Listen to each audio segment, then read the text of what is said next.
Without any further ado, I'm going to go ahead and introduce our wonderful guest today.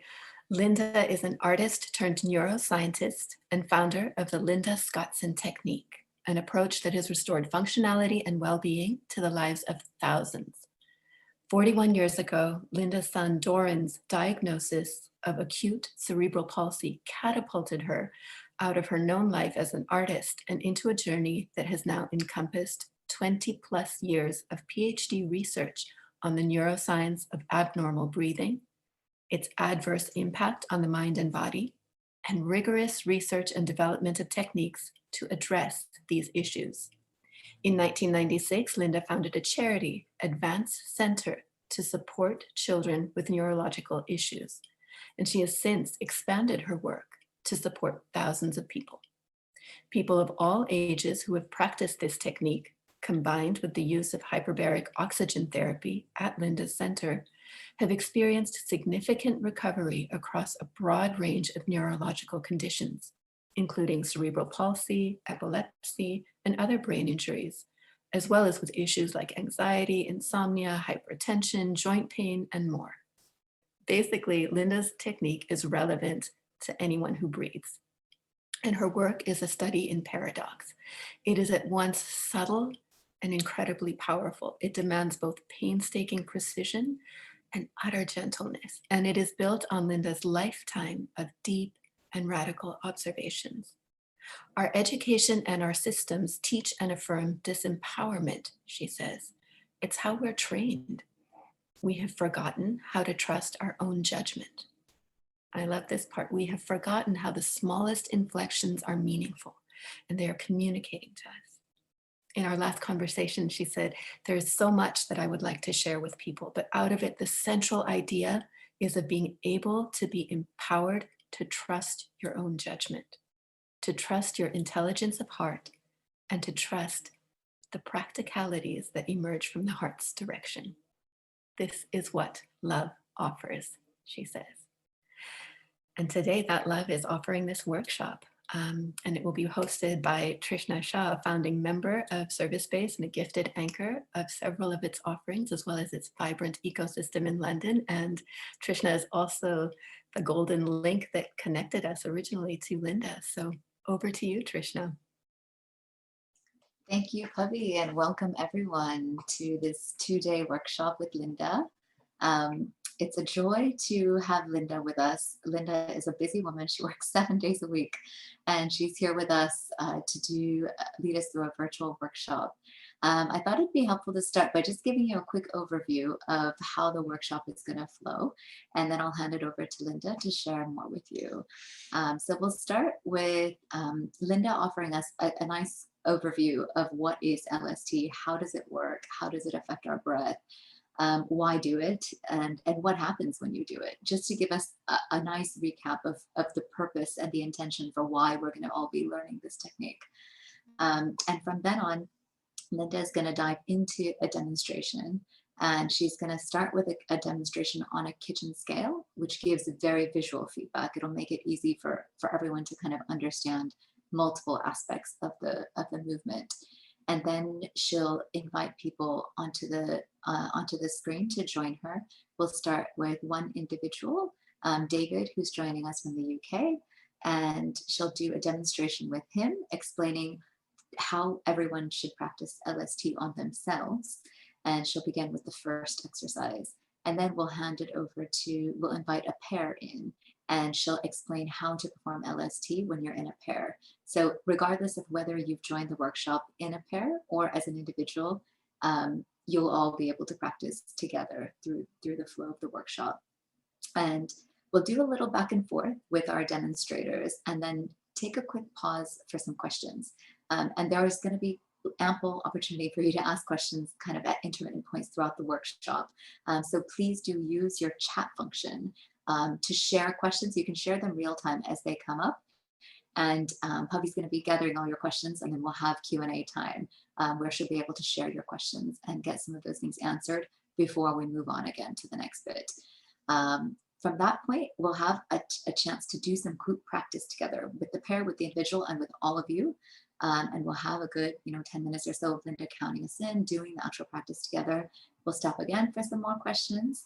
And then if there's time, we'll add some more positions into the mix. And again, Linda will one by one demonstrate with the fishbowl and invite you all to join in, whether you're a pair or you're an individual. So we hope you find the flow it's quite flowing in that sense. It'll go back and forth between the participants and Linda and all of your questions. And we hope to kind of make it quite thorough in that sense. So in that spirit, Linda, we'll hand it over to you to talk a little bit more about LST. I've got some slides, so we'll have them up in parallel so that you can kind of see some of the content alongside Linda's wonderful sharing. Thank you.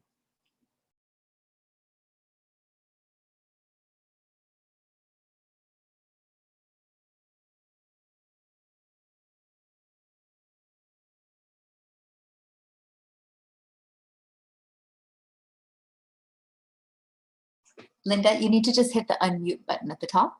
Sorry.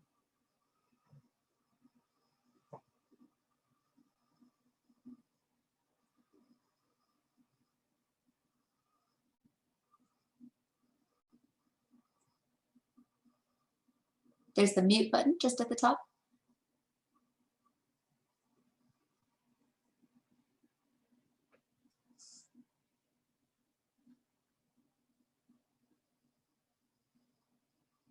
Rita, can we maybe just manually unmute her so she just has to click the button in the middle? I've asked her to unmute. She's turning off her video. Okay. Rather than the audio. Okay, Linda, can you see the button that says mute at the top? It's the leftmost button.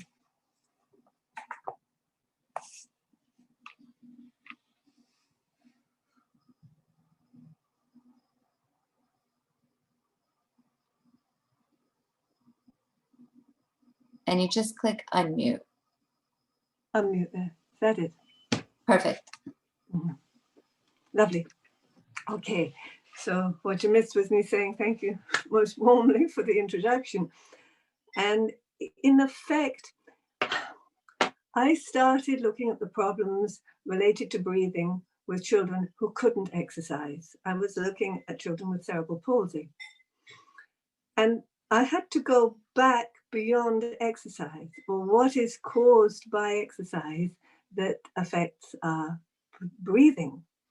So what I was finding was that the pressures of every breath that we take are having an effect on the blood vessels within the body, and most particularly the diaphragm. In a baby, the baby's an egg shape and the diaphragm is right in the middle. So when the baby is lying down, when it's attempting to move, when it breathes, it's creating a physical pressure. And then if you go down a little bit back in time, you find that before birth, it's the pressures of the fluid, which is, the movement of which is being generated by the movement of the diaphragm against the lungs. It's a trigger that switches on the genetic material in the lungs and reciprocally increases blood supply to the diaphragm. So I began to think, if we can reproduce that quality of pressure, then interestingly enough, without the capability of exercise, the diaphragm will become stronger. So it's obvious that it's useful to have a stronger diaphragm from the point of view of breathing, but the diaphragm plays many roles. Such a big organ, I realized, moving constantly inside the body from birth until we pass away, is going to have an effect on the body tissues, on the body chemistry, on the flow of blood, because it's a compression and a decompression that's being created. So I began to dig deeper in relation to what the diaphragm is capable of doing and what it in fact prioritizes and what it coordinates. So first of all, I discovered that the diaphragm also returns the deoxygenated blood from the veins back to the heart. It is connected to the heart. It's connected to the pelvic floor. It's connected to the gastrointestinal tract. It's connected to the spleen and the liver, the kidneys move up and down when we breathe. So clearly, the effect of our breath has other indirect benefits to the development of all of our internal organs. And the diaphragm is your main postural muscle. You literally sit on your diaphragm. So when your diaphragm is weak, you have to use the muscles on the surface of your body to stabilize yourself. And this is a stress in itself. Also, in order to feel centered and take in information, you don't want to be stressing with external muscles. You want to feel you can relax and coordinate your breathing pleasantly with your posture. This is what a baby does. That gradually, as the diaphragm becomes stronger because of more blood supply moving into the blood vessels of the diaphragm through the steady compression and decompression produced by the baby's movement, the baby can coordinate its postural control increasingly with its breathing. So at first, this is more to do with the flexibility of half rolls, and later on, the strength of the diaphragm becomes sufficient to produce the internal pressures that will allow the baby to sit up and allow the thoracic spine behind the lungs to pivot nicely on the lumbar spine so the baby can twist and turn.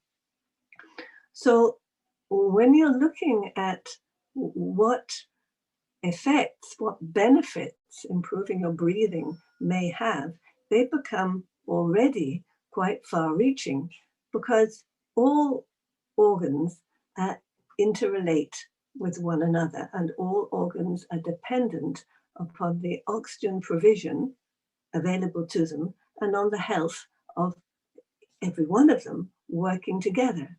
And our movements, which are supported by our breathing and by our posture and by similar muscles, which are facilitate movement and posture and breathing.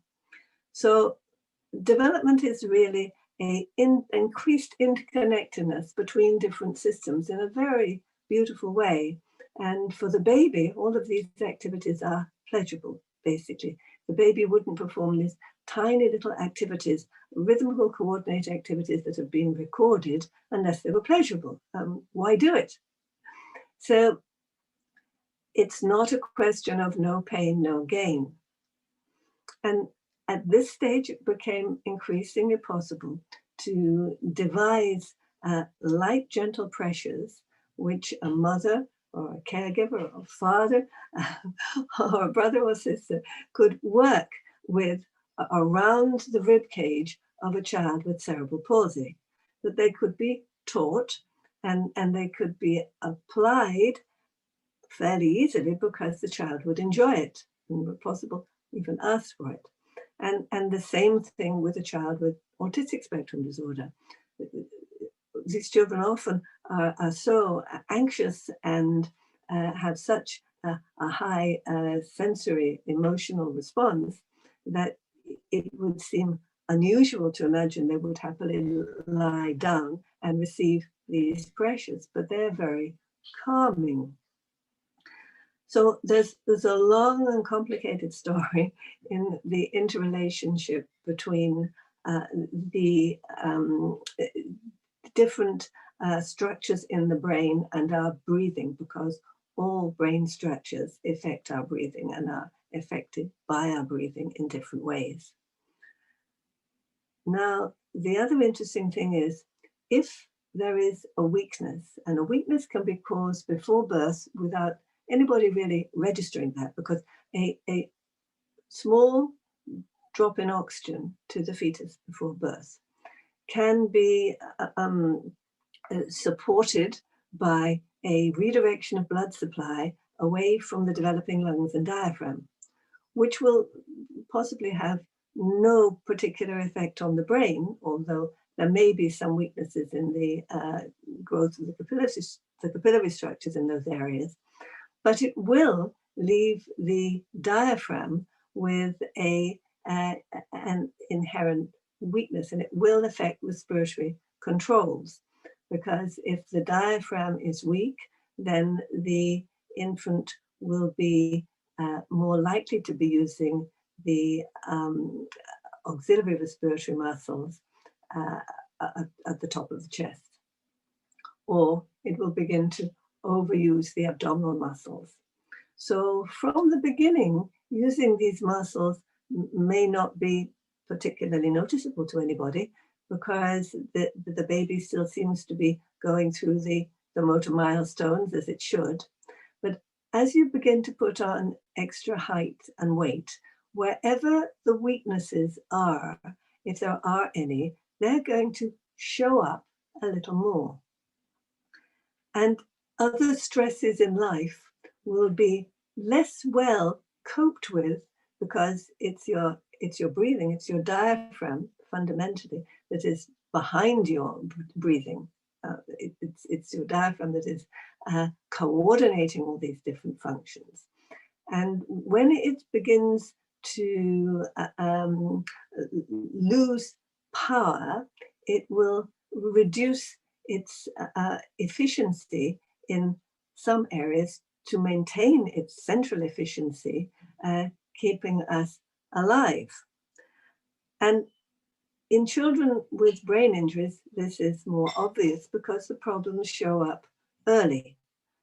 But in adults, it can creep up very slowly. And because there's so many different symptoms that you notice problems with your digestion, problems with your sleep, problems with different mental states, problems with your circulation, problems with your breathing, problems with your ability to have staying power, cognitive problems, small ones which come and go and eventually seem to become part of your everyday life to such an extent that you don't really know when they arose. How did this happen? When did I start having this problem with my digestion? When did I start having to always be careful with what I ate? How long ago was it that I last had a decent night's sleep? Why do I have an ache in my knee? And many people who have actually, a surprising number of people who have come to me have talked about aches in the joints, and particularly the knees. So this is interesting as well, because the diaphragm is responsible for generating the internal pressures in your body. So this literally opens out musculoskeletal structure.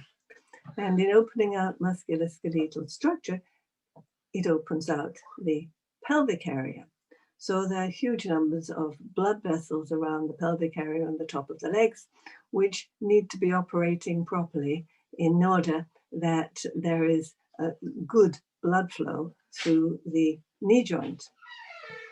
So if the pelvis either begins to close down or doesn't open efficiently, then you find that the symptom is an ache or pain which is generated perhaps by a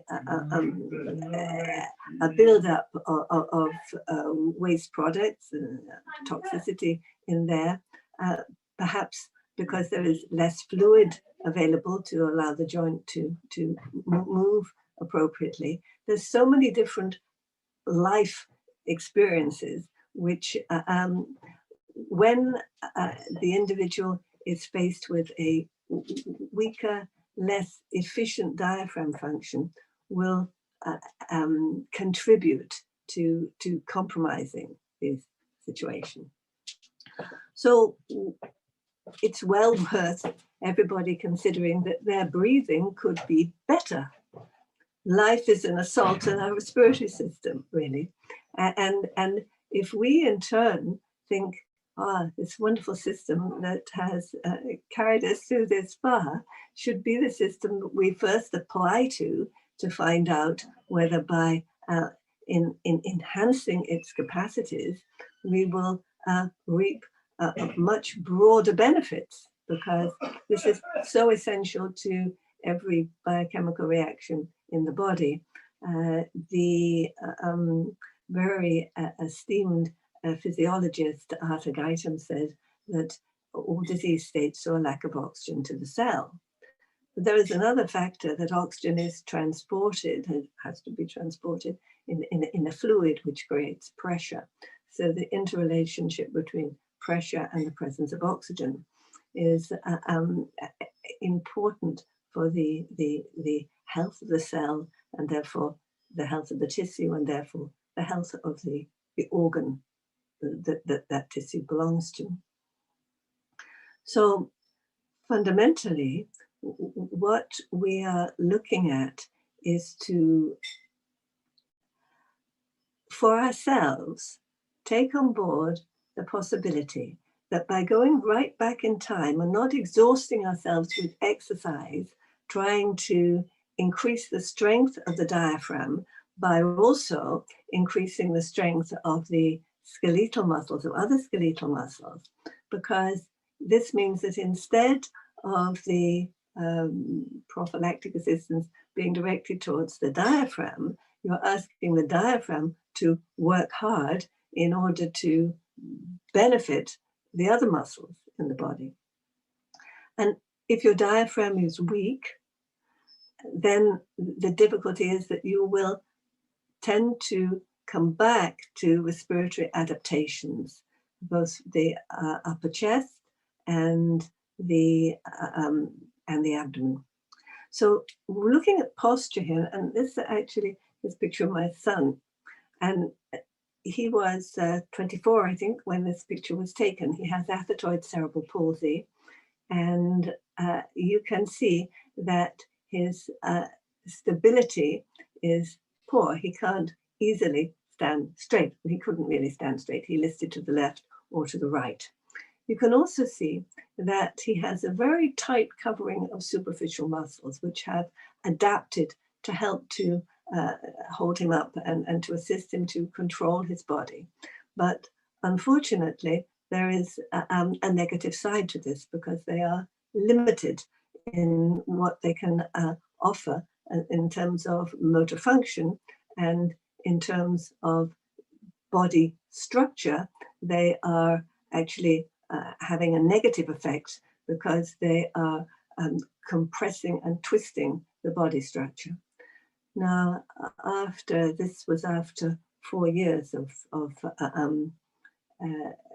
the therapy, and what you can see is that he now, the midline, which is started by breathing through the nose, from the nose to the diaphragm, he has a structure that holds up the idea of a midline. His trapezius muscles, which went from the shoulders up to the neck and are longer, tight and pulling his head in one direction or another. He has a lot more flexibility at the waist. And from really, in the first picture, he couldn't really walk easily in a straight line. He tended to wave to the left and right, and he didn't have much stamina. So in the second picture, he's running half marathons. So it's very, very different, and eventually running them in quite reasonable time. So, and here's the young man with autistic spectrum disorder, and children with autistic spectrum disorder, because of the location of the problem in the brain, the limbic system, they are upper thoracic emotional breathers. So they a little bit of support abdominally, but most of the breathing coming from up here.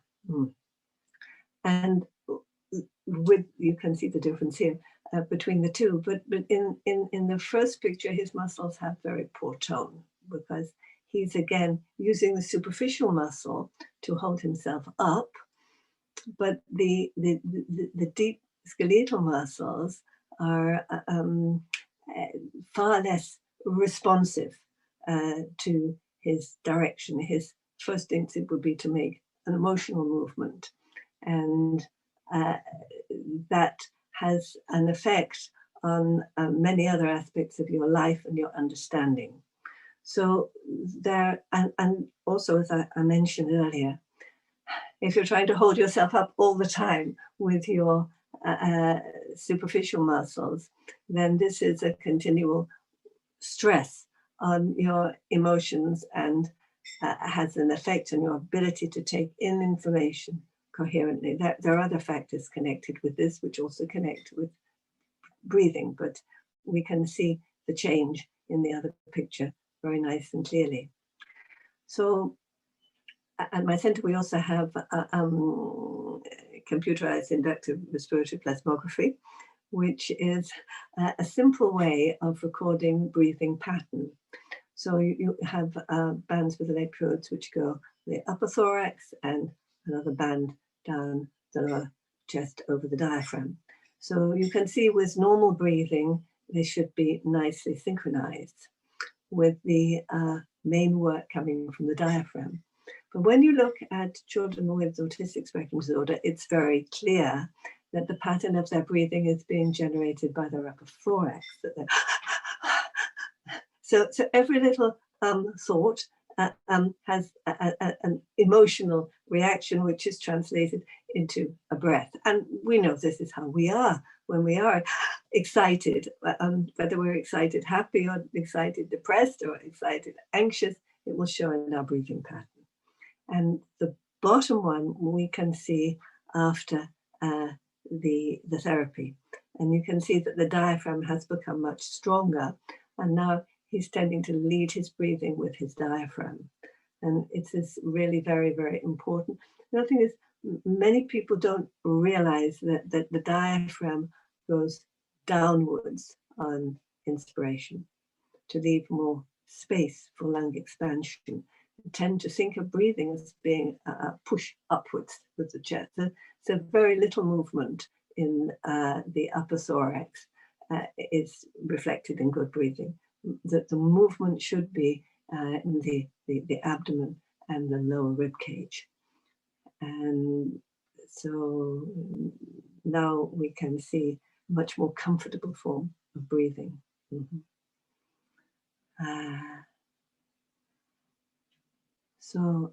Hello. This might be a good time, Linda, to for you to demonstrate on yourself to begin with, and then we'll invite our first participant into the fishbowl. I'll demonstrate on the scales first. Of course, and yes, of course. Just mention a little bit about this, because this is a very, very gentle movement.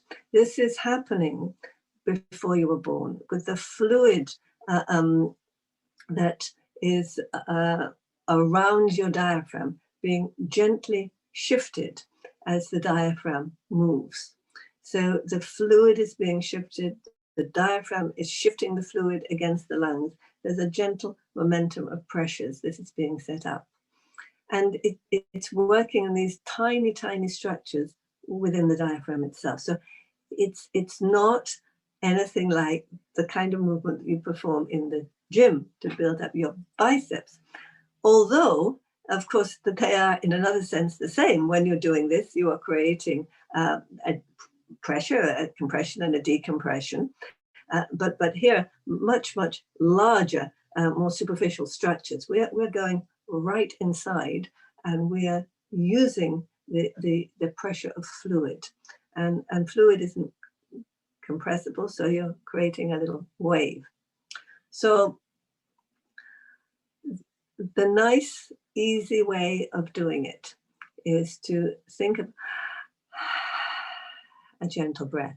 When you're doing it onto yourself or on yourself, don't think about your breathing. This is really the therapist doing it. The active party can think about their breathing in relation to the movement of their hand. But when you are receiving it, you're just breathing normally. Your breathing is not being directly involved. And this is important because you want to augment blood supply to the diaphragm and then let the diaphragm do what it needs to do with that extra nutrition, not guide it. So here we go.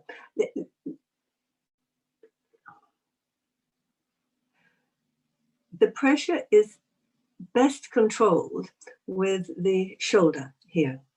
So, and the shoulder blade. So you can feel small movement of your shoulder to control this very tiny movement, which is like a caress, but there's a very specific depression and rising up. So compression and decompression, as if you had, there were flowers, say, forget-me-nots, all close together, little flowers, and you put your hand down on them and press them down a little bit, and then you lifted them up. But the stalks all came up a little bit better because they were reacting like springs. You hadn't flattened them down. So you can count in this, but counting in the end gets a bit in the way of what you're feeling, but it's useful to count to begin with to give you an idea that when you are descending and looking for a little bit of resistance, but still a spongy feeling, you have some idea when to stop. So I suggest that you descend to a count of 6, and then you come up immediately to a count of 6, and then you pause to a count of 3. And that count of 3 allows all those little blood vessels to open up so the procedure can start again. So when you're starting, there's no weight. So you don't want to put the full weight of your hand down there. So we start, and let's try. 1, 2, 3, 4, 5, 6. Up, 2, 3, 4, 5, 6. Pause, pause, pause. Down, 1, 2, 3, 4, 5, 6. Up, 2, 3, 4, 5, 6. Pause, pause, pause. So you see, it's very controlled, it's very light. There's definitely a movement going on. It doesn't have to be absolutely perfect every time. Nature is very approximate, but that's a nice, very comfortable rhythm that the body is used to. So we can see also the towel. So you're using a face flannel because it's fluffy, hopefully, and will help to soften the movement. So your movement will be soft, gentle movement, because if you start by just using your hand, you'll tend to forget that you've got a nice, soft little pad of tissue on your hand and overuse your muscle in the gesture. But later on, when you've begun to embed this movement, you can just use your hand. And sometimes it's very nice just to use the hand because you can really feel what's going on underneath it. So when you're working by yourself, you have to be both the deliverer and the receiver. And there are some similarities. Here we go. It's very nice. So very nice, and you can see and on the screen. So when you push down, it comes up. When I was saying there were some similarities between the deliverer and the receiver, the mothers who give the movements onto their children say, oh, it's like a meditation. I'm nearly going to sleep with it. And the children, of course, do frequently go to sleep. So it has, because it's very similar to the gentle pressures of breathing we know so well when we're winding down to sleep. So it has that quality. It's a quality the body knows. It's speaking the body's language in a way. So I'll just show you once more on here. So you have no pressure, not creating any pressure at all to begin with, and slowly coming down. 1, 2, 3, 4, 5, 6. Up, 2, 3, 4, 5, 6. Pause, pull, pull. And when you start learning, you do get a little bit of pain in the top of the arm because you're not used to using that range of muscle. So it tells you you are beginning to catch on correctly, and it doesn't last very long. It's quite a good indicator. So the whole thing should be relaxing and enjoyable, and so you can take your time getting the connection between your motor cortex and the muscle in the top of your arm. Practice is very, very important. It's the most important thing. It's very interesting to talk about, but if you want to do it, you have to practice it. There's no easy way beyond that. So are we going to think about starting practicing? So maybe if we start, Linda, with just explaining to people how to fold the towel, and then Yes. we'll invite, in the meantime, David into the fishbowl so that he can join us on screen for the demonstration. And Linda will walk you through how to do it so that everybody on the call can follow along as well. Okay, the picture is very nice. So you need to just trap a little bit of air into the towel. So when you're going, you're not folding up. Because I work with a lot of parents, and mothers are always having to be quick and thorough. So they would be quick and thorough to roll up a towel and roll it up really, really, really, really, really, really tightly. But then it's really no good because it's so hard. And it would feel hard immediately you began to put any pressure on it. We want it to be airy, so fluffy, airy. So if you have a cloth that is already fluffy, that would be a great advantage. Otherwise, I would try to, I'd strongly advise you to acquire a fluffy one. So you're just letting the air come into it. So when you push it down, it comes up again. When you push it down, it comes up again. Comes up again. That's what you want. So it feels nice. It feels nice when you put a bit of pressure on it. It doesn't feel that you've got some rough cardboard around. So now there are various different positions around the diaphragm. I was looking into the early development of the diaphragm and the development of early infant behaviors and the effect of on breathing, on movement, and the effect of exercise on breathing. And the way the baby does it is really very lovely because it's all the time. Small movements are ensuring that it's giving a good, gentle, I hesitate to use the word workout because it isn't really like that, but it's gently augmenting the strength of the tissues of its diaphragm so that its diaphragm will literally change shape. I didn't mention this before, but it's quite relevant that the shape of an infant's diaphragm is quite flared and flat. And it's the work that the infant does that really changes the shape of the diaphragm. And of course, it's changing the way the diaphragm moves, which is reflected in the shape of the rib cage.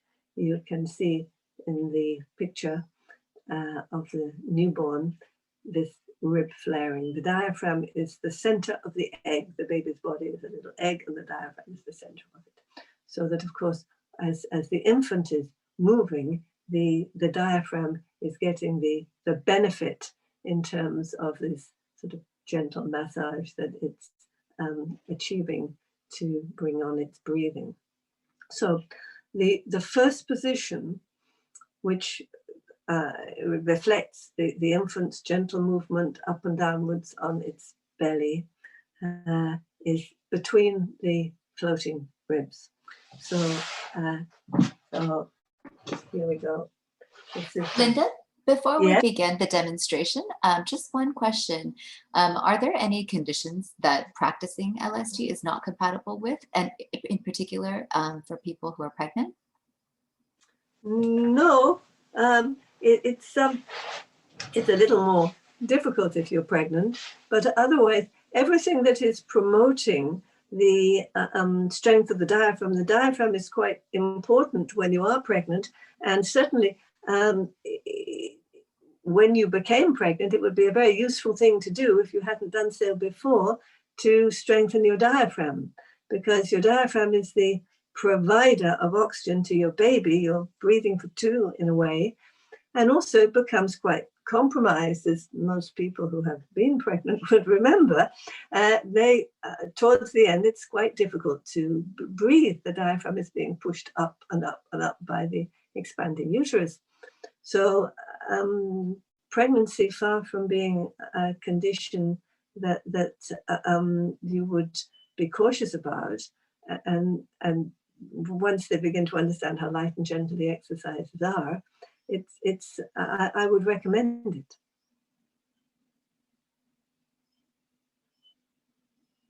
Hello? That's great. You can go ahead and move into the demonstration now. David is on screen with you, so perhaps you can walk him through. I can't see anybody just at the moment on screen except myself. Ah, that's it. Hello. Okay. Hi. And you can hear me, okay? Yes. Yes. That's lovely.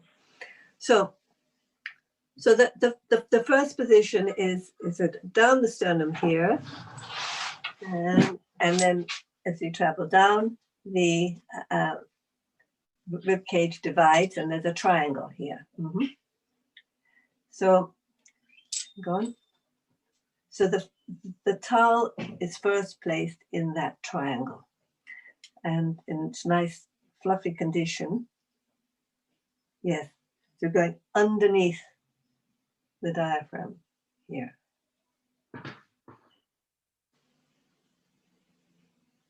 Okay.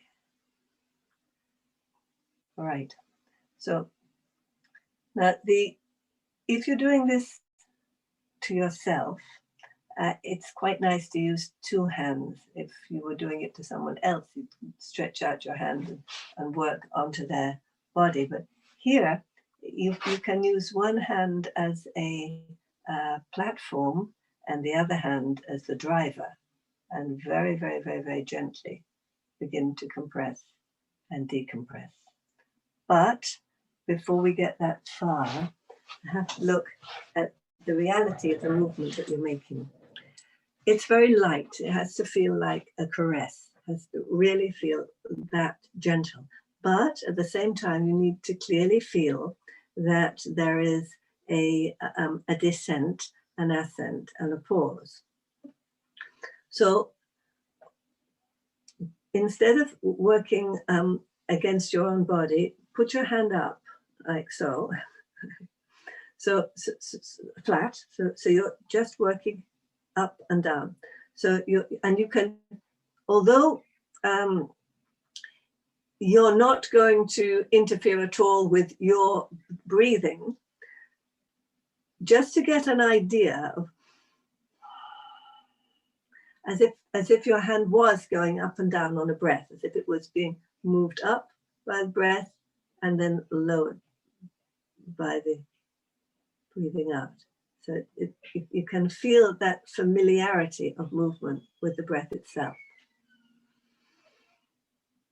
Okay. Mm-hmm. So that's the gentleness of the movement. And you're using, the best way to calibrate is to use your shoulder blade here. Mm-hmm. So if, and when you're doing it against yourself, your hand is like that, turned the other way. So you're moving your shoulder backwards and forwards. If you put your hand on your shoulder, if you just put the towel down for a moment and put your hand on your shoulder, so you can feel the movement of your shoulder as you come in and out, yes? There's a bone in your shoulder and you can feel it moving. So that's the bone that you're most interested in, because that will help you to calibrate a very small distance. And then get it smaller and smaller and slower. So then you can try down 1, 2, 3, 4, 5, 6, up 2, 3, 4, 5, 6, pause, pause, pause, down 1, 2, 3, 4, 5, 6, up 2, 3, 4, 5, 6, pause, pause, pause, down 1, 2, 3, 4, 5, 6, up 2, 3, 4, 5, 6, pause, pause, pause. So that's the sort of movement that you'll be making. And it's the slowness of the movement that makes it soft. So you can go a little bit deep in some ways, but it's very slow and gentle and has that breath-like quality. So it's like if you're putting your hand down on the flowers, you don't want, when you lift your hand up, the flowers to be crushed, but you actually have created more of a spring to them as they come up. And you're thinking of moving, shifting fluids, because we are mostly fluid. We know our bones don't sit on bone, they sit on fluid. Everything actually, instead of touching, it's the fluid between that we're utilizing. So that also is rather different from when you're doing you're tensing your muscles doing a sports massage, or when you're pumping ads or anything like that. You're thinking in a different way. So now, if you put the towel underneath your sternum, preferably with the corner of the towel here at the bottom of the sternum here. Okay, there you go. Right, so you can see, and you can place your hand very, very, very lightly. The hand that is the platform is just holding very, very lightly onto the towel, but no pressure. And then your other hand is gradually beginning to create the pressure. 1, 2, 3, 4, 5, 6. Up 2, 3, 4, 5, 6. Pause, pause, pause. Down 2, 3, 4, 5, 6.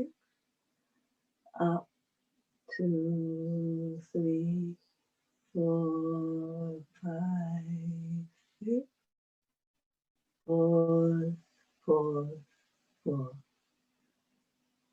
Down 1, 2, 3, 4, 5, 6.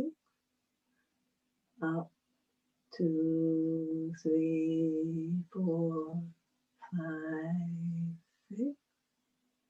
Pause, pause, pause. How did that feel? You're playing two roles. You're the receiver of it. So first of all, concentrate on the delivery of it and the ability to control it as slowly as you can. And then you have to flip around and think, what do I feel? What do I actually feel? After a little while, when you've got more confident and practice, you begin to be fairly aware that you're feeling quite a number of different sensations, and ask yourself, how can these little pressures produce these sensations? Well, it's not the pressures, it's because the diaphragm is responding to the pressures. So what you can feel is that your diaphragm, happy for the extra nutrition, is now working in a less stressful way on your behalf. That's how it goes. So it's this very, very, very gentle breath that you're, but don't think about your own breathing. Yeah. Yeah, no, it's beautiful. I two things. One, it's incredibly gentle. I get that. I don't think I've gotten it yet, but I can feel it's in there. And the other thing is I could feel a response inside me. I couldn't describe it in detail, but I could feel a response. Yes, yes. It's a common observation, and indeed it's true because I can feel it as well. And later on, when we take the towel away as well, the gentleness in the way you apply your hand seems to make it even deeper. So, well, I need you just to practice a little bit like that and think about your shoulders. You're working on both. You'll end up with a little pain in both shoulders, but it will pass. And the slower that you can get it to go, but still moving. So you go to a point where if you went any more, it would feel uncomfortable. You feel it in your throat as well. So you stop just beyond that point, having perhaps gone too far a couple of times, you know, just when to stop. Until there becomes a soft rhythm to it.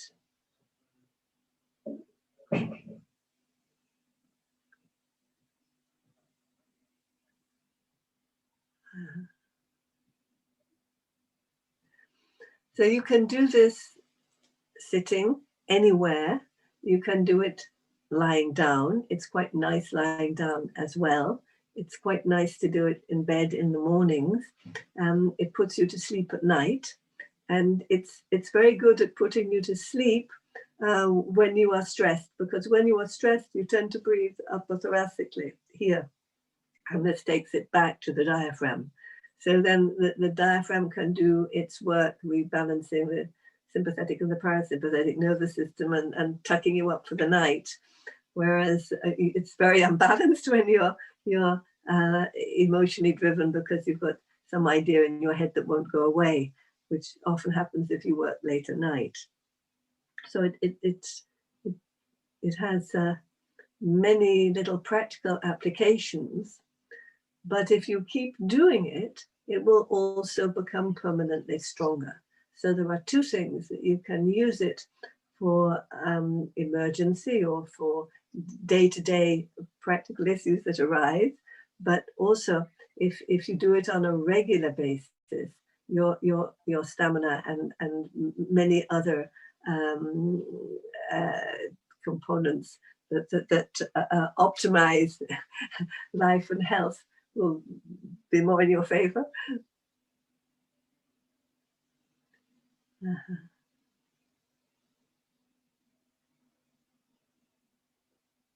Okay, Trishna? Yes?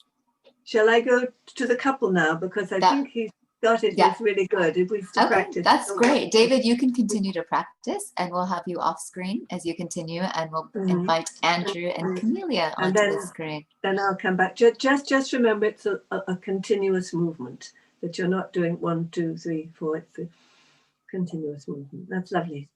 So we're inviting Andrew and Camellia to join us. Linda will now demonstrate how to do this in a pair. As she said, the benefit of the pair is the fact that you can practice really understanding what the feeling is of the sensation, and that's the benefit of doing it in a pair. Get the feedback. So, but did you just go through the movements that I was doing previously? Because I think before, so you have some idea that you're working with the top of your arms with the shoulders, and that it's very, very, very gentle. So just a quick reminder for the participants, you can keep your questions coming in through the chat, and we're going to pause for questions after Linda demonstrates with the pair. So please do send your questions in, and we'll collect them all and share them with Linda in a session just after she finishes up with Andrew and Camellia here in a few minutes. And when I have done that, I'll bring Lillian Doran in, and I'll give a demonstration myself here. But so turn the Actually, towel. would it be helpful, Linda? Would it be helpful to do that now, actually, so that they can actually see what to do with their setup? Yes, I just thought that if they had a try when they looked at what I was doing, it would be clearer to them. So it's, some and some somehow works. But Okay. if you place the towel at the bottom of the sternum and you turn it away from your working hand. Sorry, I have to keep remembering your names. That's it. So you're sitting alongside and your hand is like this. Mm-hmm. You're sitting and your hand is like this, and the towel is away from you. The towel is away from you. That's it. That's lovely. And feel to the bottom of the sternum. Feel to the bottom of this bone. Mm-hmm. And that's where the rib cage divides. Uh-huh. And you put the towel gently there. So the corner of the towel, that's lovely. Mm-hmm.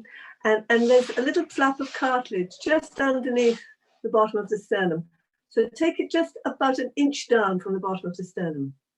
Mm-hmm. That's lovely. Uh-huh. Right. And then if you sit round a bit, then everybody can see what you're doing. If you just face a little bit more that way, that's it. That's great. And if you move your other hand away a little bit, you move your left hand, that's it. Now, your right hand needs to be just a little bit above the towel. So it's flat and relaxed, but a little bit above. So lift it off the towel a little bit. That's it. So here again, you're using this movement with your shoulder.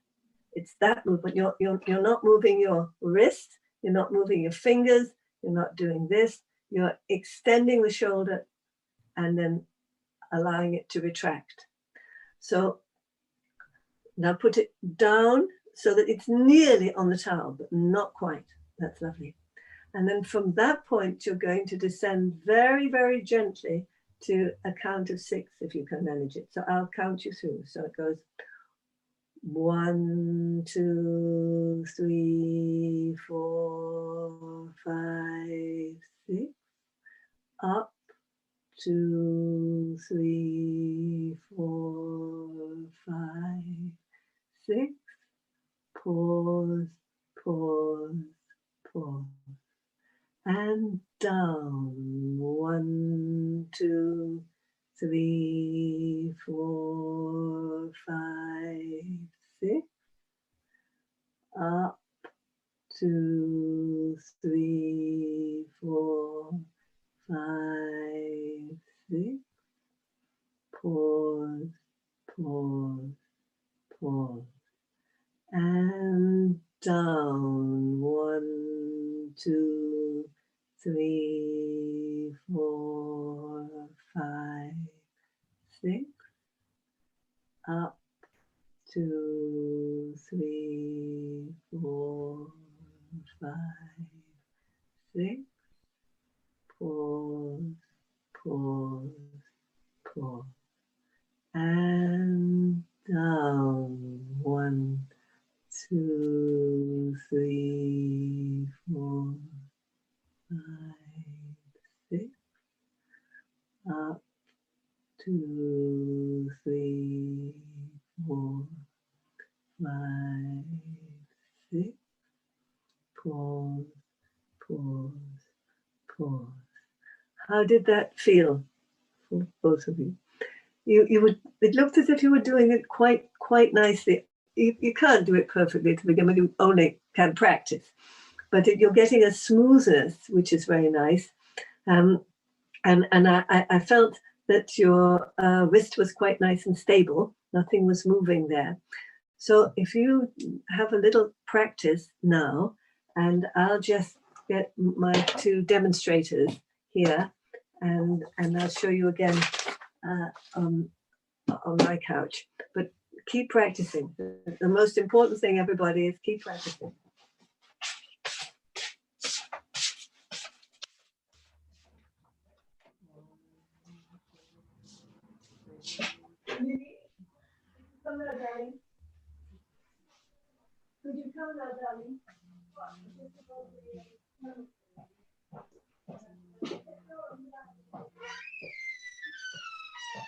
Yeah, you need to lie on the table.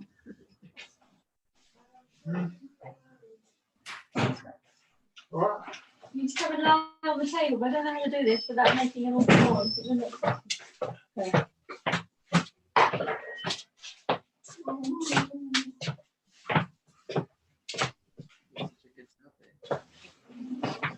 Wait, just stay there a minute.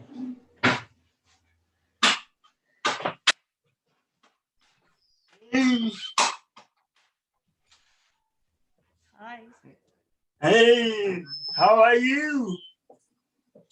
Hi, Doran. How are you? This is Linda's son, Doran. Yeah. Doran and Lily are Linda's children, and they're going to be joining us for this demonstration. Lily's going to be our capable camera lady, and Doran is going to be our demonstrator on the table. Thank you, Doran. Right in the house. Come and sit. Lie here this way round. It's going to make rather a lot of noise for her there. Oh, I'm sure she's all right. Lie down, dear. Dawn, if you lie here, that's it. She's still behind the curtain. That's what I mean. It's That's it. Okay. How do you want me to hold it? Let me see. Sorry. That's too long. Let's lift it up. Dawn, could you lie down? Yeah. That's brilliant. That's it. So if you pick it up and hold it here.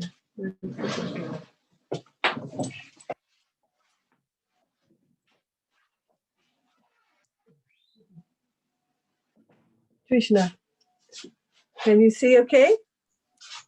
We can see, Lily, if you could just tilt it, raise it up and just tilt it down a bit. And then that way we can see his torso a little bit better. So, this side. Yes. Yeah. So, all right, is that okay? Yes, that's So great. I can't quite see the screen. So look, this is the sternum, and this is where the ribs flare. Now, rib cages are lots of different shapes and sizes, and women's rib cages are higher than men's rib cages.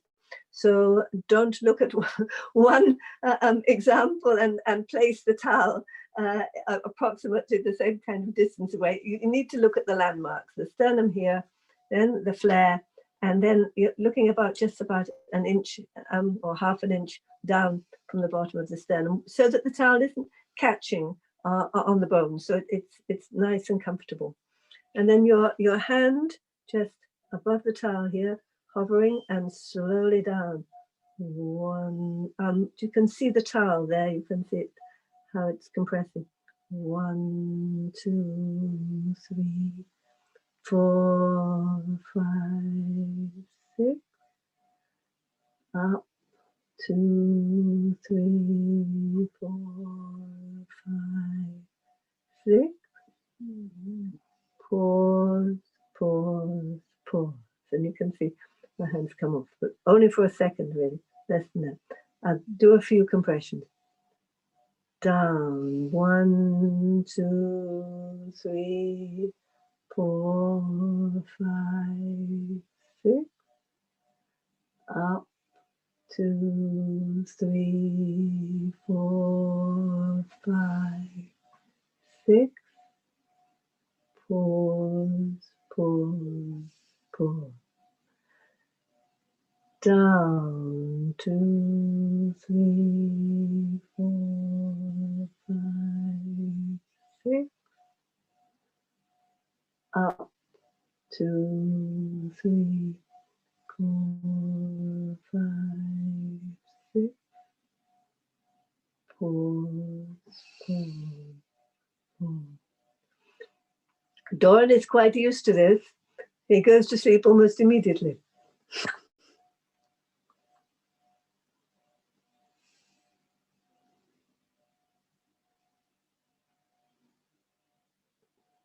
So what you feel is again this sort of gentle sense of a movement of fluid underneath your hand. And after a bit, you become more and more sensitized to that without necessarily being conscious of it. You associate it with a nice feeling, which I assume is what the baby does. It associates the movement that it makes with a nice feeling and repeats the movement that gives the nice feeling.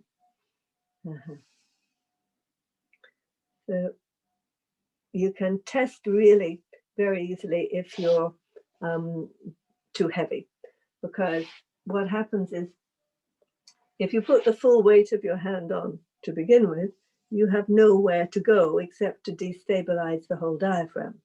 We're not trying to move the diaphragm, we're trying to get inside it, to the little blood vessels inside it. So it's where starting with no pressure and the first movement being so slow as you go down, so gentle. And that's where you get the little bit of pain up in the shoulder to begin with.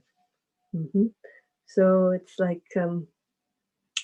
working on a water lily leaf, just a little tiny bit of pressure down so that some of the water begins to go over the leaf, and then you relieve the pressure and the water pushes the leaf up again.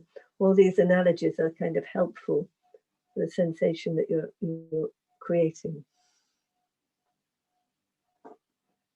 And it just really, you have this feeling of it floating up. Whether you're doing it on yourself or whether you're doing it with a partner, you also have to accommodate the fact that you're riding on their breath. So you're not controlling the diaphragm. You may be going down as the diaphragm is coming up, or up when the diaphragm is moving down. And you just get to synchronize with this very nicely. So it becomes a cohesive, gentle, cohesive movement. Okay. Thank you. That's great. When you are doing it to a partner, you can use your own breath, which is, thank you, Dora, that's brilliant. Hey. Oh, that's lovely. You're watching. Okay. That's lovely. Have we lost everybody? No, everybody's here. I can't see everybody. I can't see yeah. anybody. Linda, did you want to go into some questions and then we can check back in with the fishbowl? Does that sound good? That would be nice at this stage. Okay, yes. great. So we'll hand it over to Pavi to share some questions from the participants. Wonderful. We have some questions here, and first one is from Amita, and she asks if it is better to do this technique when you're doing it on yourself, sitting up or lying down. Both are good. It's quite nice just to relax back, and once you've got used to using your hand as this very soft, gentle tool, then you can work on yourself anywhere comfortably for a few seconds, for a few minutes, for half an hour, depending on what you're doing. If you're sitting watching television for half an hour, your hand will glide gently and strengthen your diaphragm. But when you are having when somebody is working on you, it's more comfortable and lovely if you're lying down. But sometimes too, if someone is working on, or we haven't got to the all around the diaphragm, but just gently working, if somebody's working on you when you're sitting, the two sides, that's a very nice feeling. Okay, all right. Another question, two people had, Kalpak Shah and Marion, both had questions about breathing pattern. When doing the technique to yourself, is it helpful to synchronize breathing with the hand movement? No. You really want to just augment the nutrition in the diaphragm and let the diaphragm then behave in your best interest. Linda, it would be helpful to close the door. There's a lot of background noise. Yes, I will. Thank you so much.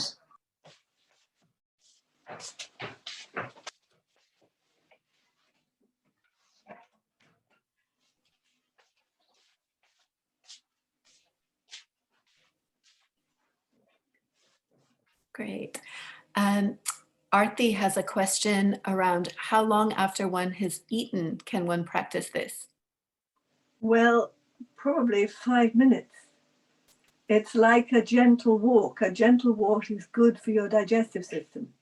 It's not like going for jogs. Perfect.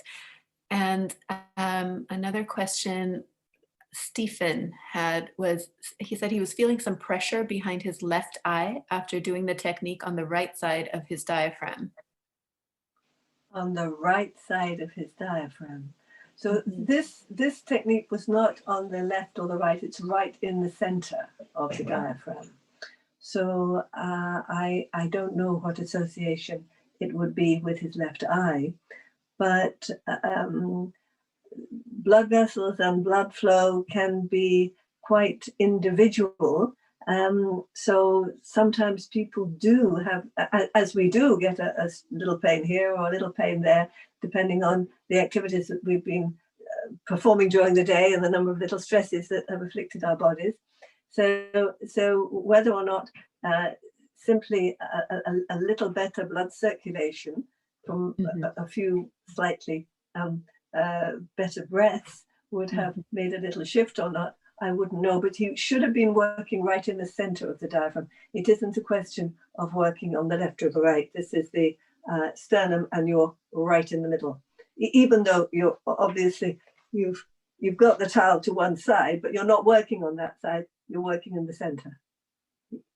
And some people do think that I mean, we're turning the towel away from the working hand just to prevent you doing that and just work on one side, because we will be working on both sides of the diaphragm later on the rib cage. Linda, I had a question when you're working on someone else. I saw that you were sitting at Doran's feet and facing his head on one side. And when you shift over to the other side, if you have one dominant hand, do you seat yourself differently? Well, I use my left hand. Okay. It's not too, actually, interestingly enough, some people who are not left-handed find it easier to do with their left hands, because the left hand hasn't been trained to do all this enthusiastic work and is more biddable and open to change. So it can be done. Otherwise, you have to turn around the other way. Okay. And then Stephanie asks, what if you naturally sleep with your hands crossed on your diaphragm? Should one adjust so that there's not weight on the diaphragm when you're sleeping? Well, it would. I think if there was uncomfortable weight, you would move in the night, wouldn't you? If you're putting a lot of weight on your diaphragm at night, it's not such a good idea. But I don't know that would be a particular problem. I think you wouldn't wake up in the morning in exactly the same position that you went to sleep. And actually, the baby lying on its tummy is resisting the surface on which it is lying, which is helping to increase blood supply to the diaphragm. So I wouldn't worry about that. Okay. And then you mentioned that we're using a shoulder muscle, and you referenced a bone.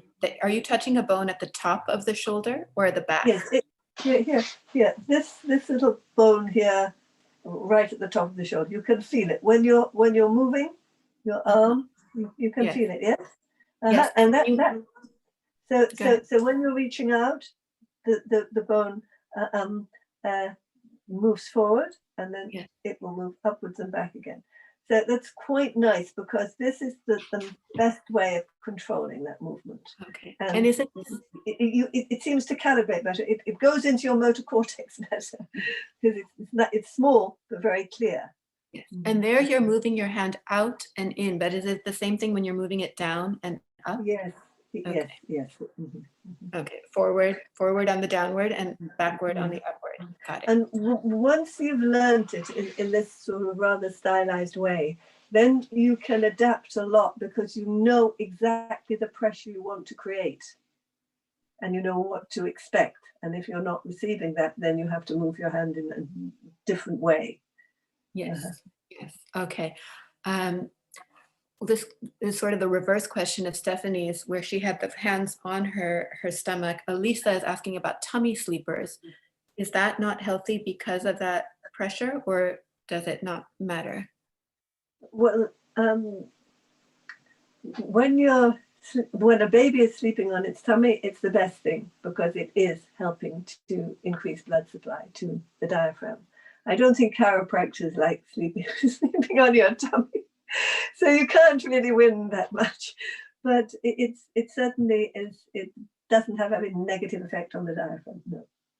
Okay, and we have another question from one of our panelists. How does one stay with this when it's so hard to feel on oneself because of the gentleness of the pressure? Well, gradually you will be able to feel it on yourself. You will be able to separate the sensation of receiving from the sensation of giving it as you go. So you have to attune yourself to quite small differences in sensation. But it may be that that's easier to do when you're not also trying to learn something. Because when you're trying to learn something, you're quite cerebral here and you're a little anxious about getting it right, which is actually the opposite that we want. We want you very laid back and relaxed, and this gentle hand, this gentle loving caress working against your body. So if perhaps whoever said that just stops being too anxious about the whole thing and thinks in terms of a caress with a little weight to it, and then releasing that little weight and a caress with a little weight to it until you begin to get a rhythm. And then as you begin to get that rhythm, you think, well, think of it as a caress. What's nice about it? What's happening? What's causing my body to feel good about that? So then your hands are now doing this more and more automatically, and you can begin to reflect on what you're feeling on those sensations. That's wonderful. I'm going to take one last question here, and then we'll carry over the outstanding ones to the next Q&A interval. But this is an important one from Nita. Is the technique less effective if you apply too much pressure? Yes, it is. Because that will destabilize the diaphragm, and it will also drag in the superficial muscle, which we want to damp down. Because when the baby is born, the diaphragm is weak. What the baby uses to stabilize its musculoskeletal system in general is the stronger superficial muscle, which has become stronger because the movement of the mother's body and the mother's breathing against the walls of the uterus has strengthened by the same procedures these muscles, this onesie suit of muscle. But this onesie suit of muscle is of limited value compared with the diaphragm. So in order that the baby is able to perform movements in an organized way, the baby has to have augmented breathing, augmented posture, better circulation, more responsive circulation to its needs. And also, if it's going to proceed to vocalize and to phonate and speak, it's going to need its diaphragm. So the superficial muscles are should be gently dropping out of the picture for the baby. And if you're pushing too hard, you're going to be waking up those muscles again. And those muscles are also your emotional muscle. This is the muscle that you express emotion with. It's connected to another part of the brain called the limbic system. So that the baby, because it can't hand you its rattle, which is what it is aiming to do in the end, but it can express itself emotionally very nicely. But gradually, as its eyesight gets better because its circulation has got better, because its diaphragm has got better, it wants to explore the world around it, and therefore it really does want to be able to reach out and organize the system of joints that it has in a coordinated way. If you think you're going to be prodded or tickled, you take a breath in, and the superficial muscles clamp round here. So that is pushing your breathing back up here. So gentle is good. However, having said that, if it is so gentle that there's no pressure at all, it's not going to work. So there is a reasonable flexibility here, as long as it is not too hard, not like a sports massage over there. When you are learning, it is better to err on the side of pushing too much, so that you'll get the movement, and then gradually, as you get more control over that, make it softer and softer and softer and more equatable with a caress, than to be so nervous that you have to be light, that actually there's no movement for the motor cortex to recall. Okay. Great, thanks, Linda. We're gonna have another Q&A interval after our next kind of demonstration period. And before we move into that period, I thought it would be helpful just to do a quick recap. I learned this technique with Linda exactly a year ago in October of last year. And I thought it'd be helpful to just run through some quick reminders on what are the steps of the technique and some little details about tips on the technique itself. And then we'll bring back our demonstrators and we can check back in with them, Linda, and do some practice all together as well as soon as we kind of get their feedback. So in terms of this exercise, what are the main steps? We'll just do a quick recap. So as Linda mentioned, choose a relaxed position, whether it's seated, whether it's lying down, whatever is comfortable for you is actually the most important thing in practicing LST. We begin by applying gentle descending pressure. I think it's really, the wording is quite important. When I was learning with Linda, I'd say, oh, so is it harder? Is it softer? And she's like, nope, it's not harder or softer. It's actually an even pressure. You're not pushing down harder as you get further down or anything. It's actually just like a really even pressure. Again, that originates from the shoulder, as she mentioned. And going down really slowly. You'll hear, by the time you finish this workshop, Linda's musical 1, 2, 3, 4, 5, 6 will be like running in your head as you practice yourself, as it did for me, definitely.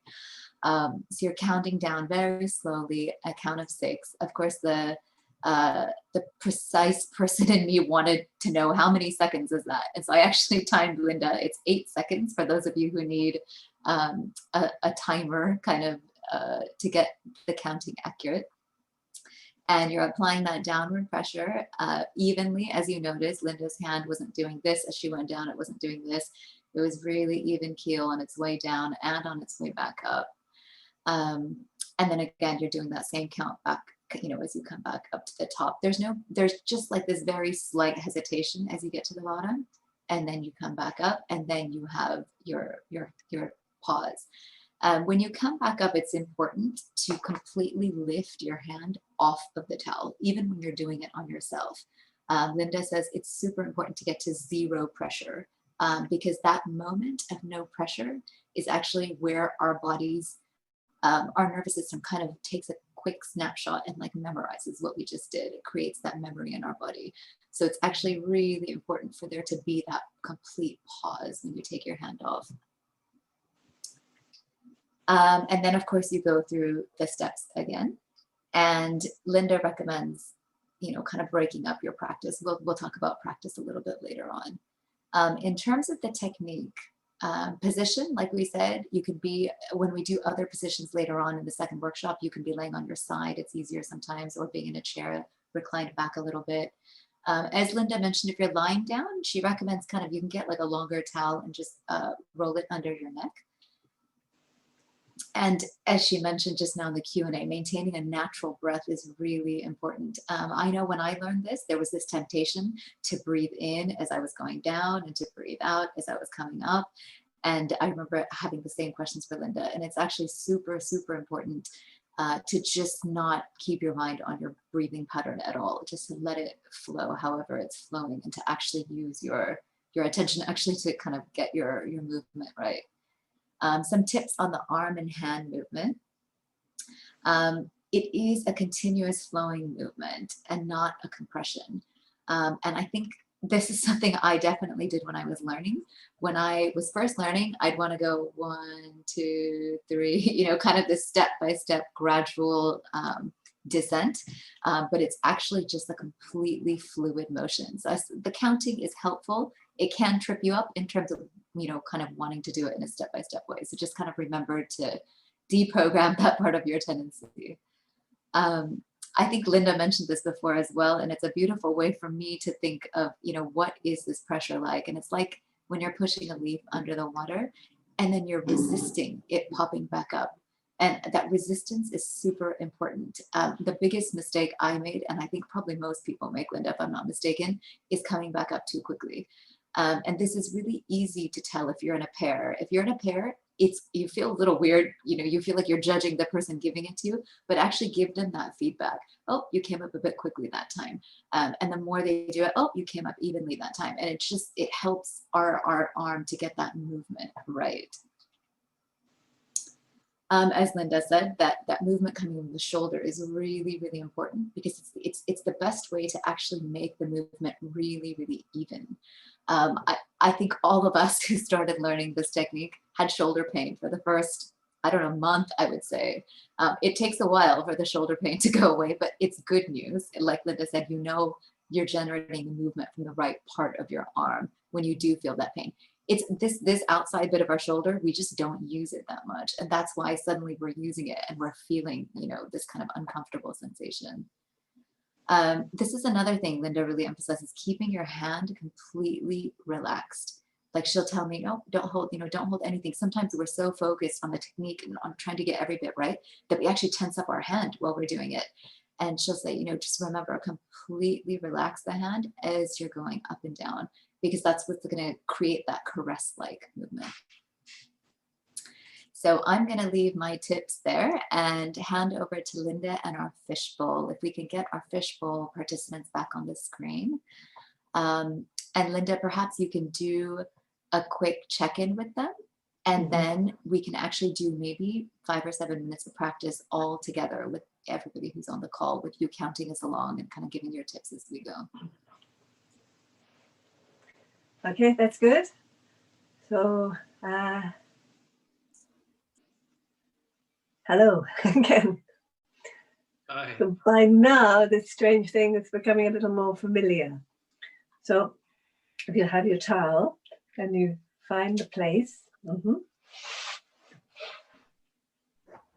Here.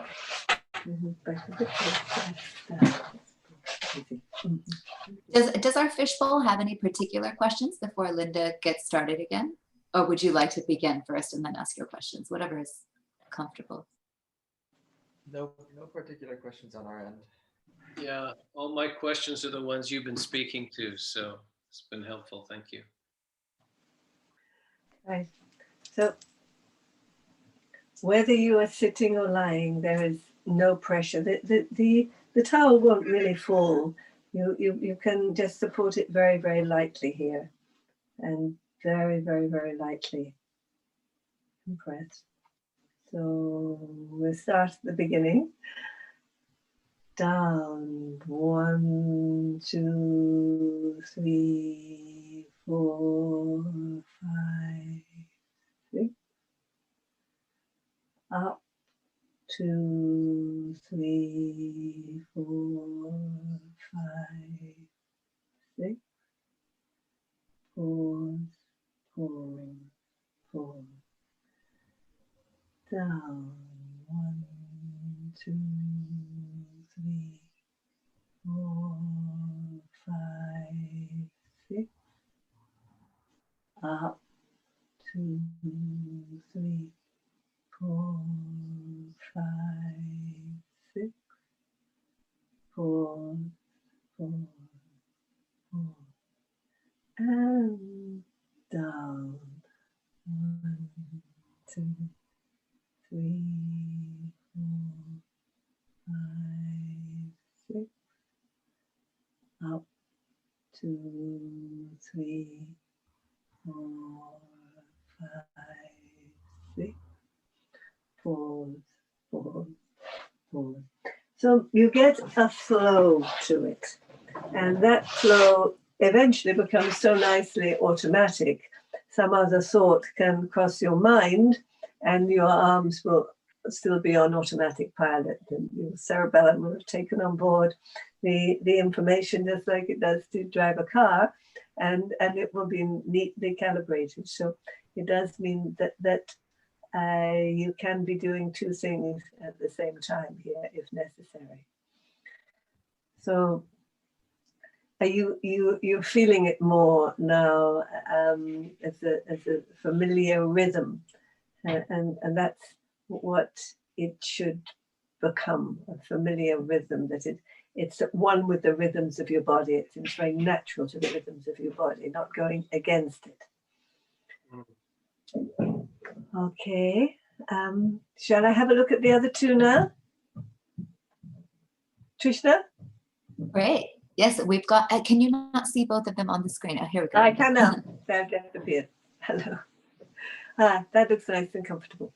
So what we didn't do was to have you change round, so you exchange positions. So because receiving it gives you a clue to how to make it, and making it gives you a clue as to what you should be receiving.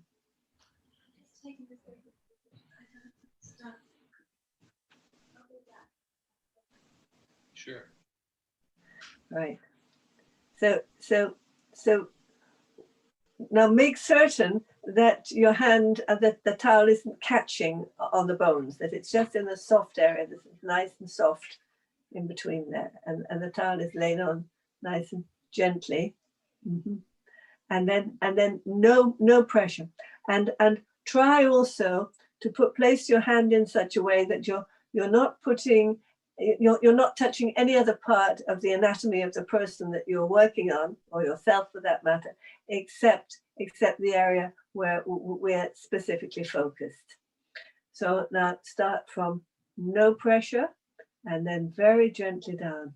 1, 2, 3, 4, 5, 6. Up. 2, 3, 4, 5, 6. Pause, pause, pause. Down. 1, 2, 3, 4, 5, 6. Up. 2, 3, 4, 5, 6. Pause, pause, pause. In the beginning, you're going to be a bit fast. So by the time I've got to 6, you haven't quite got to the top. So then it comes whoops. and similarly, going down, you go down a little quickly, and then, oh, where do I go next? Because I've sort of run out of count. But everybody does this. So it's only by keep repeating the action gently that it will become embedded. What did that feel like? Like gentle pressure made me very aware of my diaphragm. Yeah. Could you feel a descent, an ascent, and a pause clearly? Yeah, that's quite important, because that is reassuring. We know our own breath. We know the changes that take place in our bodies with every breath that we take, and it never stops. So we are secure with that. We don't notice it. So this movement should have a similar quality to it, that it is a reassuring quality, and that it's a rhythm that is going to be repeated. So you can relax, it feels good, you know it's going to go on, you're not worrying what's going on there, is it too slow, is it too fast, what's happening, what are they going to do next? Because as soon as you begin to worry, then you start to breathe upper thoracically. Another part of your brain becomes involved. So we want this beautiful relaxation and gentle security in terms of the reception of it by the person who is receiving the therapy. So just start again now. And as you go, you who are making the therapy get the feel of that gentle rhythm, and you can feel the way your whole arm is reproducing it. Mm-hmm. So start with no pressure and slowly down. 1, 2, 3, 4, 5, 6. Up 2, 3, 4, 5, 6. Pause, pause, pause. Down. 1, 2, 3, 4, 5, 6. Up 2, 3, 4, 5, 6. Pause, pause, pause. And down. 1, 2, 3, 4, 5, 6. Up 2, 3, 4, 5, 6. Pause, pause, pause. How is that? Are you? Yes, you're beginning to get more of a rhythm. That looked better. Did that feel better? Yes. Yes. So it's just practice, practice, practice all the time. So there is another exercise that we can look at now, which is similar enough. Linda, before Yes. we move on to the other exercise, is it possible to do some questions? There were a few questions that were unanswered from Yes, before. perfect. I think we stopped for a few questions, and then we're going to actually hear from one of our participants of last time's workshop, That would be who's lovely. going to share her experience and ask you a few follow-up questions as well. Perfect. So from Preeta, we have a question about the weight. Is 7 ounces or 200 grams approximate on everyone, or do different bodies need different amounts of pressure? It's what you feel, really, what you feel. But you have to feel that you can make a compression, and that you can come up from that compression slowly in an organized way.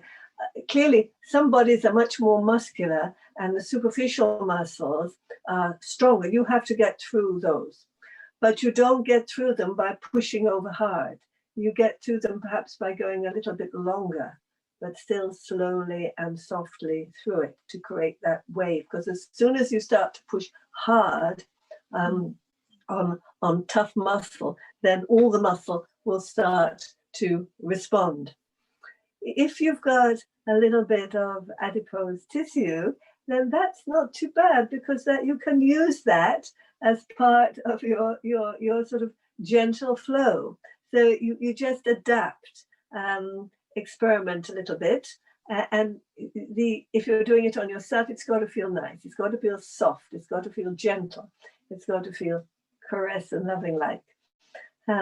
If you're doing it on somebody else, then just get good feedback from them, and again, don't rush into it. Gradually, the more you do, the more this little wave builds up, and it will go through quite a big person in a very gentle way. Mm-hmm. Sometimes if I'm first of all working on a father and he is quite big and quite muscular, I do apply a little more so that he will just begin to think, oh, this is what she's doing. But then I lighten off. And when I lighten off, they don't usually notice that I've lightened off, because they've caught on to it. Mm-hmm. Yeah, that's beautiful. Amita asks, is the primary benefit of this to improve the lymphatic flow back to the heart? what is primary is to improve the efficiency of the diaphragm. The diaphragm is a multifactorial organ. It does a lot for you, and it works out and balances how it can best serve you with the nutritional energy that it has. So we are helping the diaphragm to operate. Where there are weaknesses in a person, these weaknesses can be traced back invariably to a less efficient diaphragm and the compromises that need to be made around that.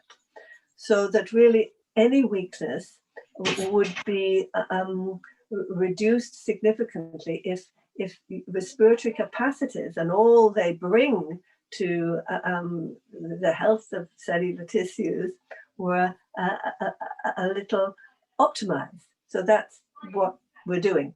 So one person may have a complaint in one area and another in another, but a better diaphragm because of its effect on the respiratory circulatory system, on sleep, on the digestive system, on the lymph system. It affects the flow of lymph through the body, on your emotional life. It will allow the body to readjust itself upwards. Multifactorial organ. All right, that's an important thing to remember. We have just one more question before we pass over to Stephanie to hear from her. Arthi asks, is there any correlation between this technique and Reiki? I don't know Reiki, no. I would say Reiki is using heat, so far as I know. We are using a physical pressure.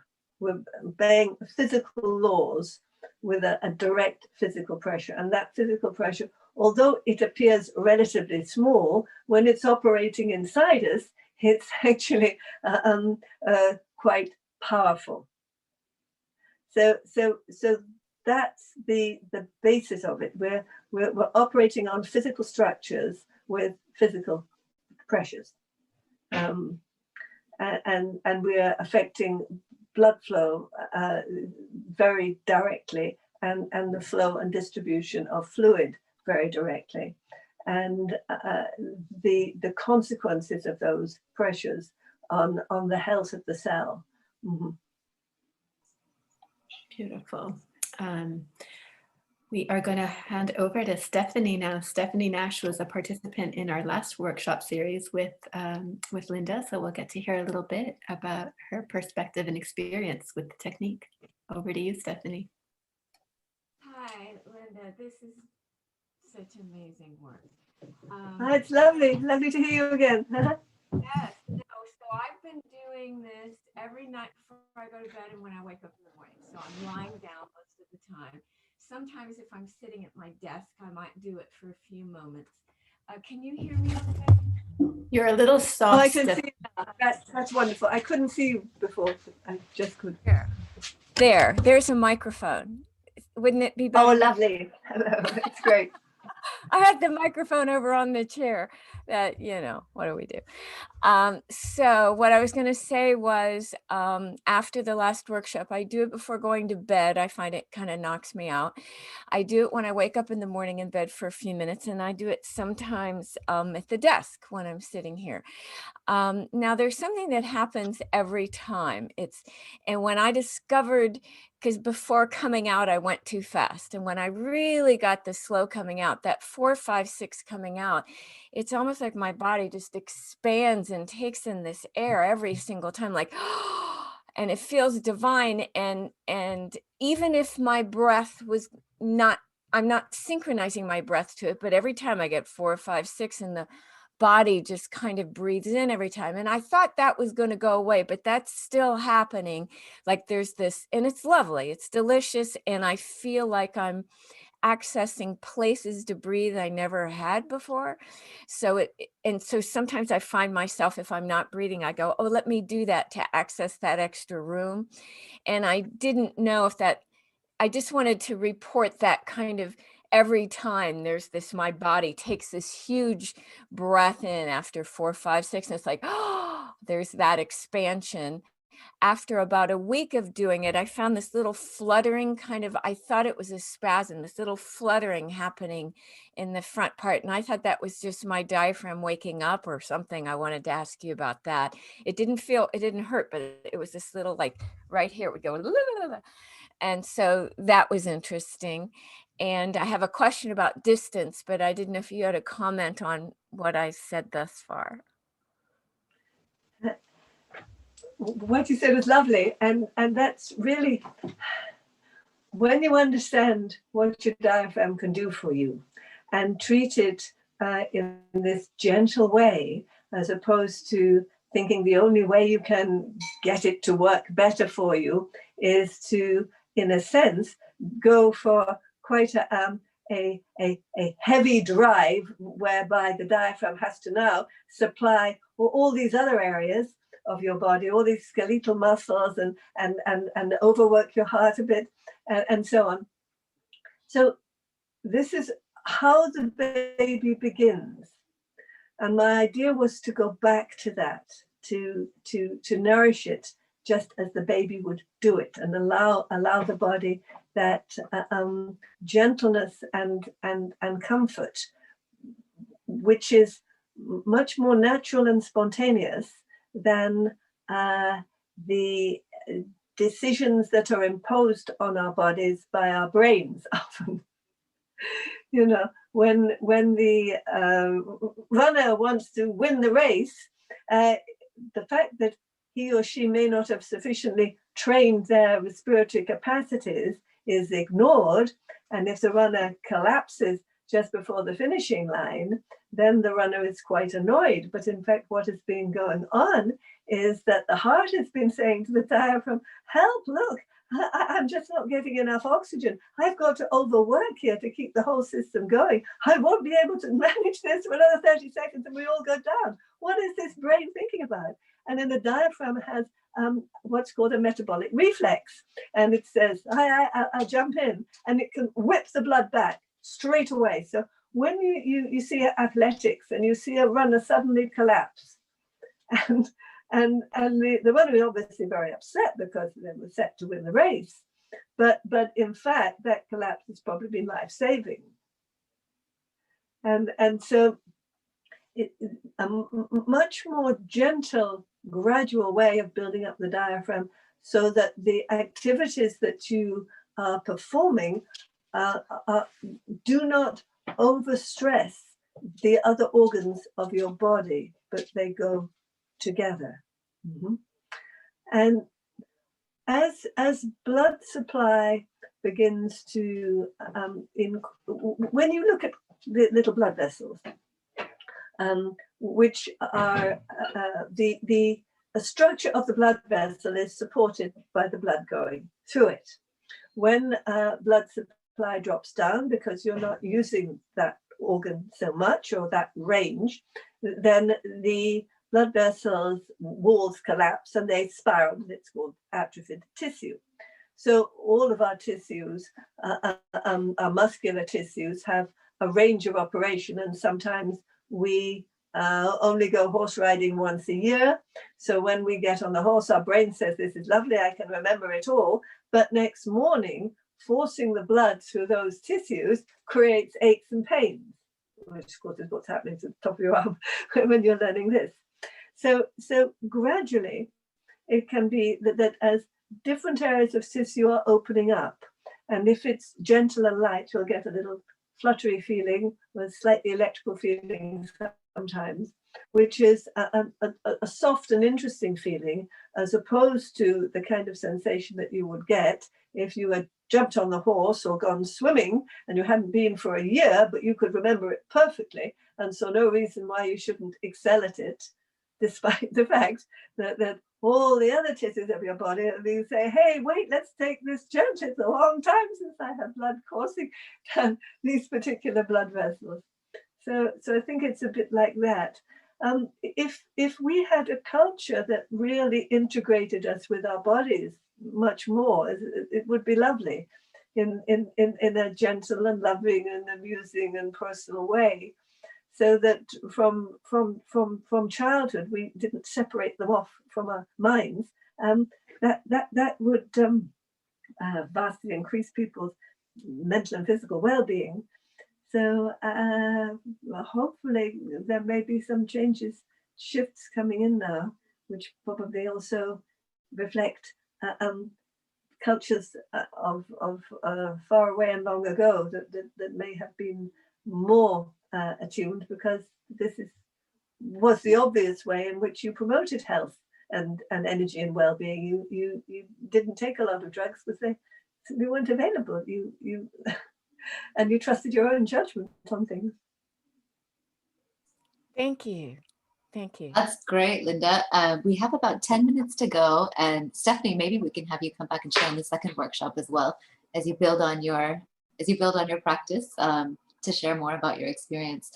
And Linda, now maybe we can invite the fishbowl to join back on screen. David, Andrew, and Camelia, if we can welcome you back on screen.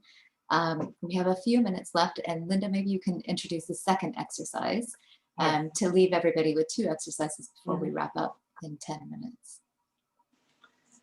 Okay, that's lovely.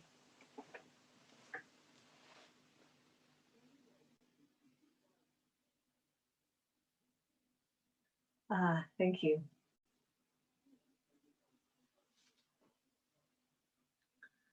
All right, so this is reflecting the movements that the baby would make as it creates pressure on each side of the rib cage, light, gentle, rhythmical pressure as before. So we're using both hands to reflect that.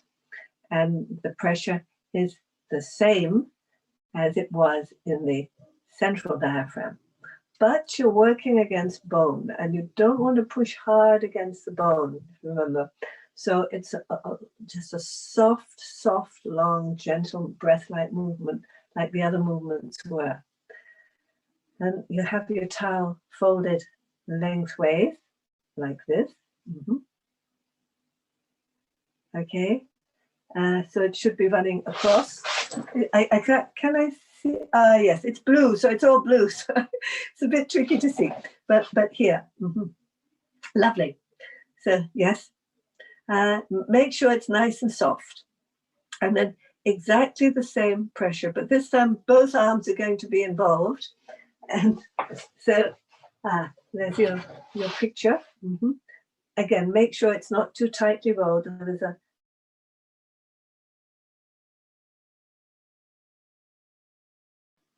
and then both hands are going to come down softly and float up. So you start with no pressure, and you can do this with your fingers or with the just underneath the knuckles there if you want to, but a comfortable position. So no pressure, down, 1, 2, 3, 4, 5, 6, up, 2, 3, 4, 5, 6, pause, pause, pause, and down, 1, 2, 3, 4, 5, 6, up, 2, 3, 4, 5, 6, pause, pause, pause, and down, 1, 2, 3, 4, 5, 6, up, 2, 3, 4, 5, 6, pause, pause, pause. Okay, how did that feel? Like at the bottom, the air was being squeezed out of my lungs, but in a very gentle way. And yeah, I sort of took my breath with it. I don't know if I was supposed to do that. It maybe it was a little heavy if it was a sense of anything, if you would use a word like squeeze, because there's such a softness that should be created.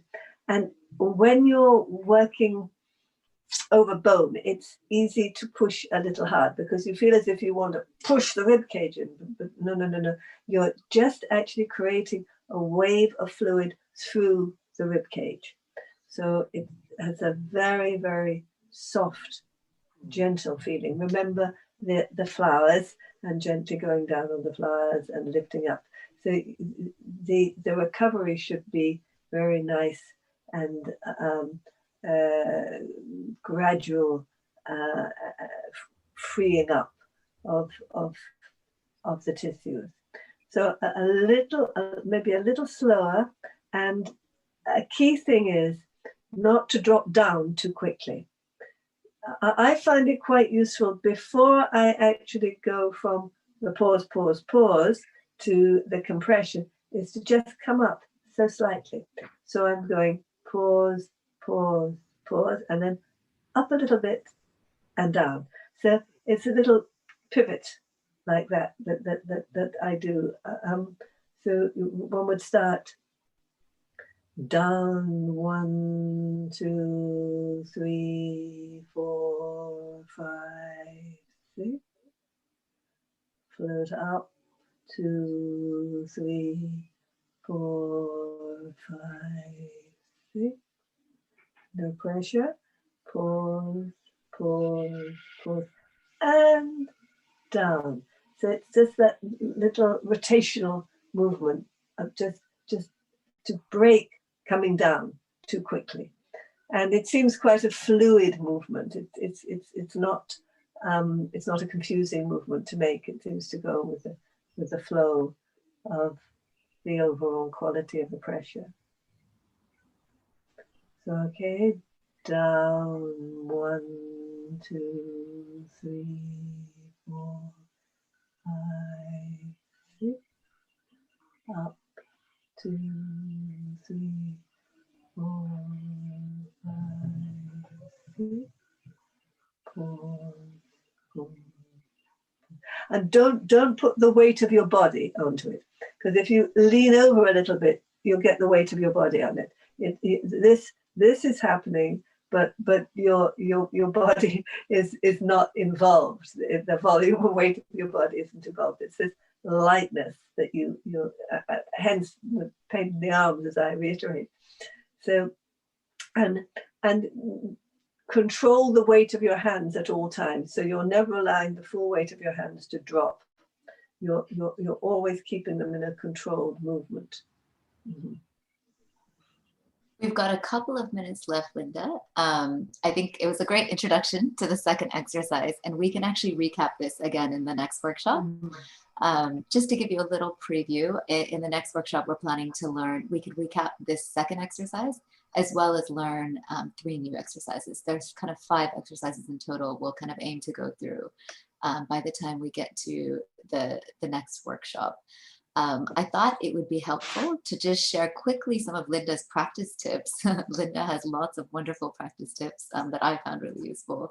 And so I'll just quickly go through some of her practice tips as you embark on this journey of taking on LST. So it obviously, like anything, it correlates with your daily practice. She recommends 30 minutes each day, and you can break this up or do it all in one go, whatever works better for you. Initially, as you kind of try to incorporate anything new in your life, obviously it's always really helpful to do things scheduled. I found that if I didn't have an intention of when I was going to do it, it easily was the end of the day and I was trying to do 30 minutes before I went to sleep. So I would try and do kind of 10 minutes when I woke up, find 10 minutes at some point during the day to fit it in, and then always do 10 minutes before I sleep. Because obviously when you wake up and sleep, it's super easy to fit in the 10 minutes. Typically between 3 to 6 months, most people see a difference in their posture. And Linda encouraged all of us to take, pre and post pictures of ourselves, kind of the front facing pictures, side facing pictures in kind of a swimsuit or something quite tight fitted, so you can actually see how your posture changes as you go through this. in a year, the diaphragm's strength and kind of condition becomes almost irreversible. I was curious, this is one of my big questions for Linda. Linda, how long do I have to keep doing this? I have 2 kids and I was trying to do it on 2 kids and myself, and like it was all so much to fit in. And she said, really, over the course of a year, it almost becomes irreversible, the health of your diaphragm. And it's you're giving yourself basically the gift of a lifelong, strong diaphragm to support your overall health in all these different ways. But you don't have to wait a year to feel a difference. I think as you start practicing, and this happened to me, my brother, my family, it affects your sleep almost immediately. I think within the first week of practicing LST, you'll find it easier to fall asleep. You'll find your sleep quality changes. I think for me, my disruptions to my sleep patterns completely became minimal, and I was able to sleep more deeply for longer periods of time. So you don't have to wait a year to feel the benefits, or even 3 months. I think you'll start to experience many of the benefits quite quickly. So thank you all for joining us. We're just coming up to the top of 2 hours. And we wanted to thank our fishbowl participants as well, David and Andrew and Camelia. And of course, Linda, thank you for giving this time to all of us. It's And very lovely. we look forward to seeing everyone back at the second workshop. You'll use the same login details and everything to join the call. And we'll be back here on Wednesday. This time it's going to be 11 o'clock Pacific and 7 p.m. UK time. And this will be a 90-minute workshop. We won't need to do kind of such a long introduction, and we'll spend a lot of time actually going into each of the exercises. So thank you all, and over to you, Pavi, to wrap up. Thank you, Trishna, and thank you, Linda. I feel like for those of you who are experiencing this for the first time, it's like a tip of the iceberg glimpse of the sheer depth and profoundness of what is really kind of the culmination of decades of Linda's selfless, rigorous experimentation, observation, and the fact that she has done this with thousands. I mean, it's really a mother's heart behind this work, a mother's love, and the intimacy, the generosity and the compassion of what your work represents, Linda, and how far-reaching its implications are tremendous. And to have you offer it up in this way to this ecosystem is a real blessing and a gift. So thank you for that, and for introducing us to this vital inner gift that we have within us, the diaphragm. So thank you, and to be continued in a couple of days. We'll end now with just a couple of moments in silence, in gratitude for what we have received, and then we will scatter to the winds. A couple moments in silence together.